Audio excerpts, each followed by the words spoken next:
going to read the Tobias Wolff's short story, Bullet in a Train for you.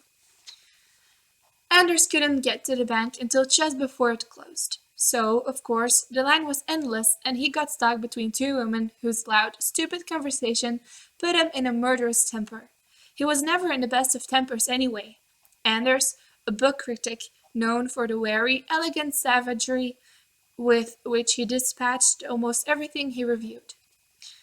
With the line still doubled around the rope, one of the tellers stuck a "Position closed" sign in her window and walked to the back of the bank, where she leaned against a desk and began to pass the time with men shuffling papers. The woman in front of Anders broke off their conversation and watched the teller with hatred. "Oh, that's nice," one of them said. She turned to Anders and added, confident of his accord, "One of those little human touches that keep us coming back for more."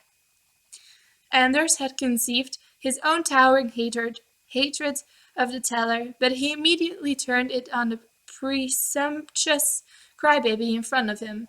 "Damned unfair," he said. "Tragic, really. If they're not chopping off the wrong leg or bombing your ancestral village, they're closing their positions." She stood her ground. "I didn't say it was tragic," she said. "I just think it's a pretty lousy way to treat your customers." "Unforgivable," Anders said. "Heaven will take note." She sucked in her cheeks, but stared past him and said nothing. Anders saw that the other woman, her friend, was looking in the same direction, and when the tellers stopped what they were doing, and the customers slowly turned, and silence came over the bank. Two men wearing black ski masks and blue business suits were standing to the side of the door. One of them had a pistol pressed against the guard's neck. The guard's eyes were closed, and his lips were moving. The other man had a sawed-off shotgun. "Keep your big mouth shut," the man with the pistol said, though no one had spoken a word. "One of you tellers hits the alarm, you're all dead meat. Got it?" The tellers nodded. "Oh, bravo," Anders said. "Dead meat." He turned to the woman in front of him. "Great script, huh?" The stern, brass-knuckled poetry of the dangerous glasses. She looked at him with drowning eyes. The man with the shotgun pushed the guard to his knees. He handed up the shotgun to his partner and yanked the guard's wrist up behind his back and locked them together with a pair of handcuffs. He toppled him onto the floor with a kick between the shoulder blades. Then he took his shotgun back and went over to the security gate at the end of the counter. He was short and heavy and moved with peculiar slowness, even torpor. "Buzz him in," his partner said. The man with the shotgun opened the gate and sauntered along the line of tellers, handing each of them a hefty bag. When he came to the empty position, he looked over at the man with the pistol, who said, "Whose lot is that?" Anders watched the teller. She put her hand to her throat and turned to the man she'd been talking to. He nodded. "Mine," she said. "Then get your ugly ass in here and fill that bag."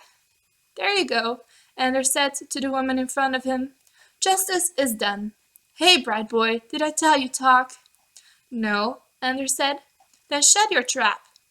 "Did you hear that?" Anders said. "Bright boy, right out of the killers." "Please be quiet," the woman said. "Hey, you deaf or what?" The man with the pistol walked over to Anders. He poked the weapon into Anders' gut. "You think I'm playing games?" "No," Anders said, but the barrel tickled like a stiff finger and he had to fight back the titters. He did this by making himself stare into the man's eyes, which were clearly visible behind the holes in the mask. Pale blue and rawly red-rimmed. The man's left eyelid kept twitching. He breathed out a piercing ammoniac smell that shocked Anders more than anything that had happened, and he was beginning to develop a sense of unease when the man prodded him again with the pistol. "You like me, bright boy," he said. "You want to suck my dick?" "No," Anders said. "Then stop looking at me." Anders fixed his gaze on the man's shiny wingtop shoes. "No, not down there. Up there." He stuck the pistol under Anders' chin and pushed it upward until Anders was looking at the ceiling. Anders had never paid much attention to that part of the bank, a pompous old building with marble floors and counters and pillars, and gilt scrollwork over the teller's gauges. The domed ceiling had been decorated with mythological figures whose fleshy, toga-draped ugliness Anders had taken in at a glance many years earlier and afterward declined to notice. Excuse me. Now he had no choice but to scrutinize the painter's work. It was even worse than he remembered, and all of it executed with the utmost gravity. The artist had a few tricks up his sleeve, and used them again and again, and a certain rosy blush on the underside of the clouds, a coy backward glance of the faces on the faces of the cupids and fawns. The ceiling was crowded with various dramas, but the one that caught Anders' eye was Zeus and Europa, portrayed in this rendition as a bull ogling a cow from behind a haystack. To make the cow sexy, the painter had canted her hips suggestively and given her long droopy eyelashes through which she gazed back at the bull with sultry welcome. The bull wore a smirk and his eyebrows were arched. If there'd been a bubble coming out of his mouth, it would have said, "Hooba hooba." "What's so funny, bright boy?" "Nothing." "You think I'm comical? You think I'm some kind of clown?" "No." "You think you can fuck with me?" "No." "Fuck with me again, your history. Capiche?" Anders burst out laughing. He covered his mouth with both hands and said, I'm sorry, then snorted helplessly through his fingers and said, "Capiche, oh God, capiche." And at that, the man with the pistol raised the pistol and shot Anders right in the head. The bullet smashed Anders' skull and plugged through his brain and exited behind his right ear, scattering shards of bone into the cerebral cortex, the corpus callosum, back toward the basal ganglia, and down into the thalamus. But before all this occurred, the first appearance of the bullet in the cerebrum set of a crackling chain of ion transports and neurotransmissions. Because of their peculiar origin, these traced a peculiar pattern, flukishly calling to life a summer afternoon some 40 years past, and long since lost the memory. After striking the cranium, the bullet was moving at 900 feet per second, a pathetically slushing glacial pace compared to the synaptic lightning that flashed around it. Once in the brain, that is, the bullet came under the mediation of brain time, which gave Anders plenty of leisure to contemplate the scene that, in a phrase he would have abhorred, passed before his eyes. It is worth noting that Amber's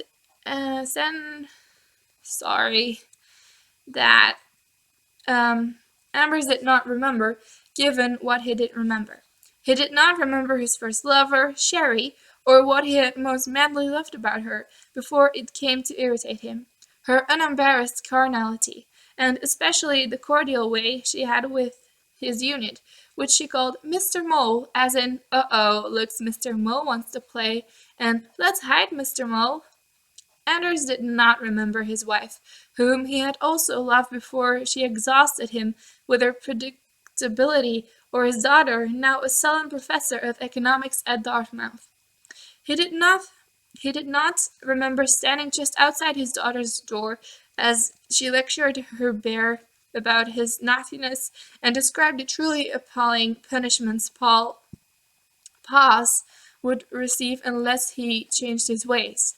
He did not remember a single line of the hundreds of poems he had committed to memory in his youth, so that he could give himself the shivers at will, not silent upon a Pekin Darien, or "Oh my God, I heard this day," or "Oh my pretty ones, did you say all?" "Oh, hell kite, all?" None of these did he remember, not one. Anders did not remember his dying mother saying of his father, "I should have stabbed him in his sleep." He did not remember Professor Joseph's telling his class how attention prisoners in the Silesy had been released if they could recite Aeschylus, and then reciting Aeschylus himself, right there in the Greek. Anders did not remember how his eyes had burnt at those sounds. He did not remember the surprise of seeing a college classmate's name on the jacket of a novel not long after they graduated, or the respect he had felt after reading the book. He did not remember the pleasure of giving respect. Nor did Anders remember seeing a woman leap to her death from the building opposite his own just days after his daughter was born. He did not remember shouting, "Lord have mercy!"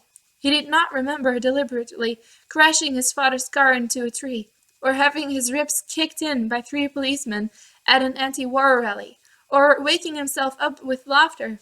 He did not remember when he began to regard the heap of books on his desk with boredom and dread, or when he grew angry at writers for writing them. He did not remember when everything became to remind himself of something else. This is what he remembered: heat, a baseball field, yellow grass, the whir of insects, himself leaning against a tree as the boys of the neighborhood gather for a pickup game. He looks on as the others argued the relative genius of Mantle and Mays. They have been worrying this subject all summer, and it has become tedious to Anders, an oppression like the heat. Then the last 2 boys arrive, Coral and a cousin of his from Mississippi. Anders has never met Coral's cousin before, and will never see him again. He says hi with the rest, but takes no further notice of him until they've chosen sides and someone asks the cousin what position he wants to play. "Shortstop," the boy says. "Short's the best position there is." Anders turns and looks at him. He wants to hear Coyle's cousin repeat what he just said, but he knows better than to ask. The others will think he's being a jerk, ragging the kid for his grammar. But that isn't it. Not at all. It's that Sanders is strangely roused, elated by those final 2 words, their pure unexpectedness and their music. He takes the field in a trance, repeating them to himself. The bullet is already in the brain. It won't be outrun forever, or charmed to a halt. In the end it will do its work and leave the troubled skull behind, dragging its comet's tail of memory and hope and talent and love into the marble hall of commerce. That can't be helped. But for now, Anders can still make time. Time for the shadows to lengthen on the grass. Time for the tethered dog to bark at the flying ball. Time for the boy in right field to smack his sweat-blackened mitts and softly chant, "Deus, Deus, Deus."